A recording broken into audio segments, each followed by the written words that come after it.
एक घना जंगल था। उस जंगल में एक शेर रहता था। शेर बहुत ही खूंखार और ताकतवर था। जंगल के सभी जानवर उससे थर थर कांपते थे। उसी जंगल में एक लोमड़ी रहती थी। लोमड़ी बहुत चालाक थी। एक बार लोमड़ी जंगल में अपना शिकार तलाश रही थी कि अचानक ही शेर उसके सामने आ गया और उसने लोमड़ी पर हमला कर उसे दबोच लिया। लोमड़ी ने जैसे तैसे अपने आप को संभाला और शेर से बोली, शेर भाई, मुझे इस जंगल में भगवान ने भेजा है और अगर तुमने मुझे मारा तो वो तुम्हें इसकी सजा भी देंगे।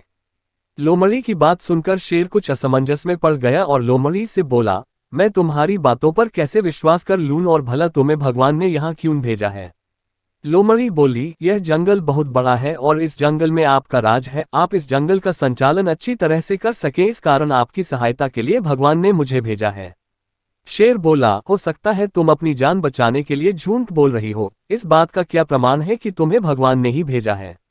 उद्धरण चिन्ह। लोमड़ी बोली, मैं एक लोमड़ी हूं और जंगल के अधिकांश जानवर लोमड़ी से नहीं डरते, किंतु मुझे देखकर जंगल का बड़े से बड़ा जानवर भी भाग जाता है। अगर आपको यकीन ना हो तो आप मेरे पीछे पीछे आइए और खुद ही देख लीजिए। शेर लोमड़ी की बातों पर यकीन कर उसके पीछे पीछे चलने लगा और जैसे ही कोई जानवर मिलता वो लोमड़ी को देखकर भाग जाता। अब शेर को यकीन हो गया कि इस लोमड़ी को भगवान ने ही भेजा है। असल में हुआ यह कि लोमड़ी के पीछे शेर था। जंगल के जानवर शेर को देखकर भाग रहे थे, जबकि शेर समझ रहा था कि जानवर लोमड़ी को देखकर भाग रहे हैं।